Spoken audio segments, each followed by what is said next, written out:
পূজার চুনে করা সারাদিন ওই পণ্ডিত মশাই পূজা করবে এবং পূজা করে যে অর্থখানা পাবে সেই অর্থ দিয়ে তার সংসার চলবে।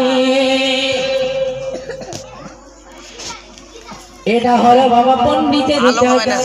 এবারে পণ্ডিত মশাইকে যখন দেখতে পাওয়া গেল, ইমাম সাহেব আপনার বলতে আরম্ভ করে দিলেন, হে পুরোহিত মশাই একটিবার আপনি দাঁড়িয়ে যান।